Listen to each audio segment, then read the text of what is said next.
I will be teaching about yield and system reliability. Yield is the percent of units that meet expectations throughout a process, and it is the number of good units that are produced divided by the total number of units.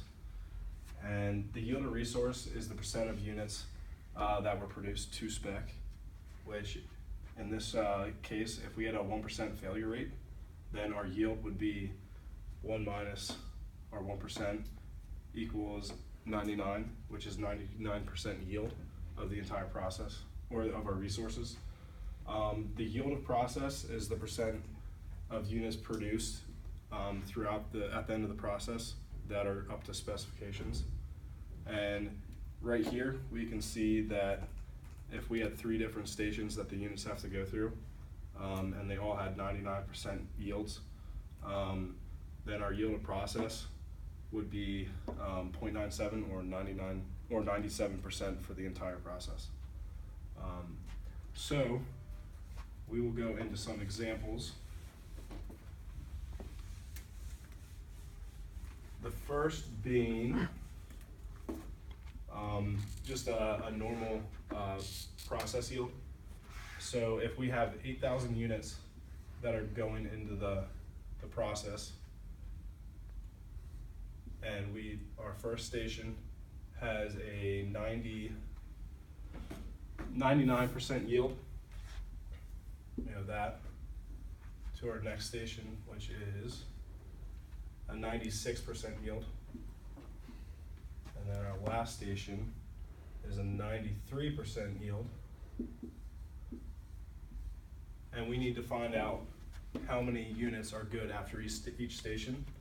We're going to take our first unit, which we're taking 8,000 units into our first station, and which is 99% reliability. And if you multiply them out, which is all that you do, so 8,000 times the 0.99, you get 7,920 units that are good after that first process. And then our next process is 96% yield. So we're going to do the same thing and multiply our 7,920 products or units by our process yield and get 7,603 units.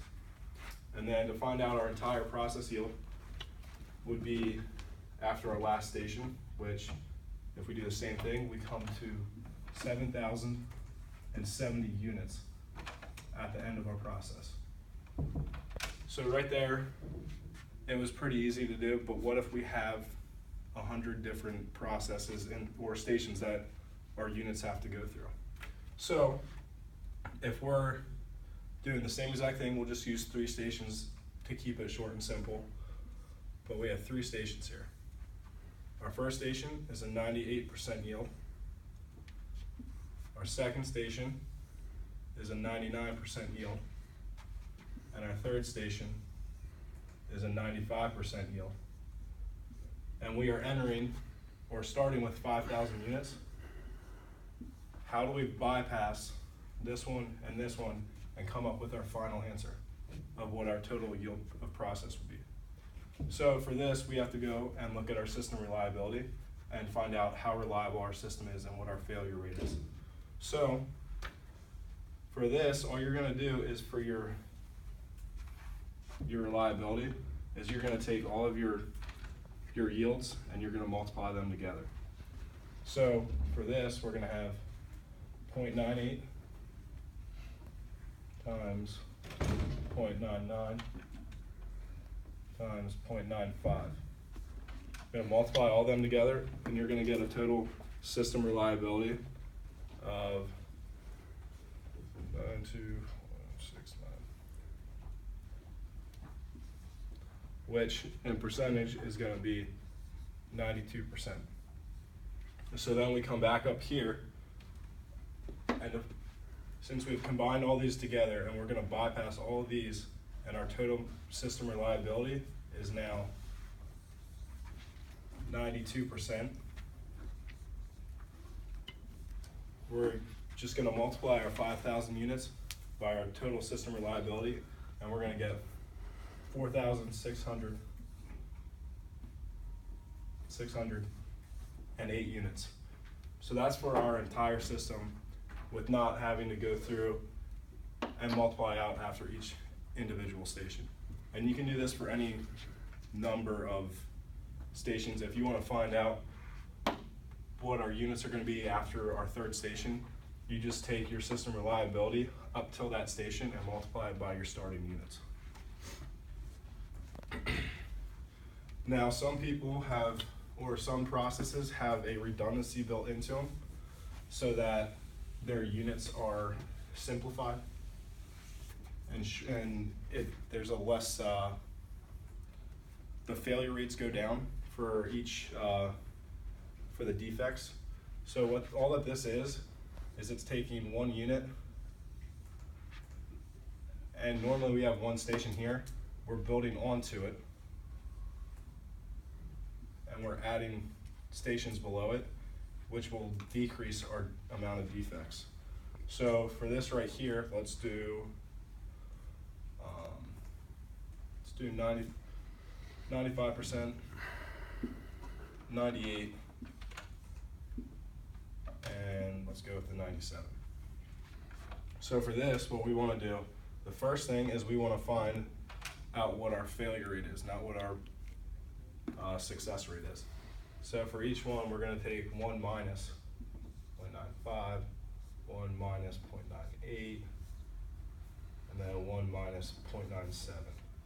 In each of these cases, we're going to get 0.05, 0.02, and 0.03. So those are now our failure rates. So from here, all that we're going to do is define what our system reliability. We're going to take 1 minus, and then we're going to multiply all those together. 0.05, 0.02, 0.03. And once we get that, we multiply them out, and it comes out to 0.00003. So we're going to just subtract that. And our new reliability is right there, which just comes out to 99% system reliability for our new redundancy, which is really good because before, if we just had our 95% system reliability for that station, our reliability for that station, we're going up and we're decreasing the amount of defects. So to put this in a big picture, let's do a bigger example. So let's go with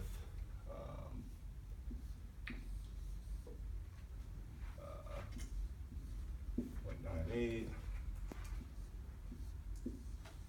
0.99, and 0.95. And then we're going to build our redundancy off of our lowest reliability rate.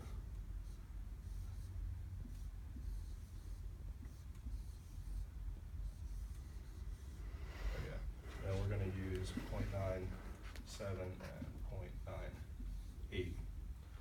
Okay, so for here, the first thing we have to do is we have to work out our redundancy and figure out what the new reliability is going to be for that section right there. So it's the same thing as we did before. So you're going to have 0.05, 0.03, 0.02. And then 1 minus, and multiply them all together.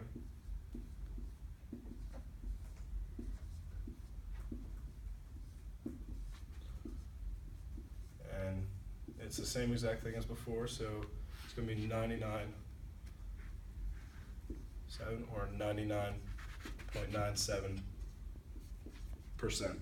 So that is our new reliability rate or yield rate for this particular station right here. So, and then from there we can go through and we can find out what our entire system reliability rate is for our process. So all that is the yield of the process is going to be 0.98, which is our first one. So A. Then we have B, going to be 0.99, and then C is going to be 0.9997. And that's C. And then after we multiply all them together, you get a reliability rate of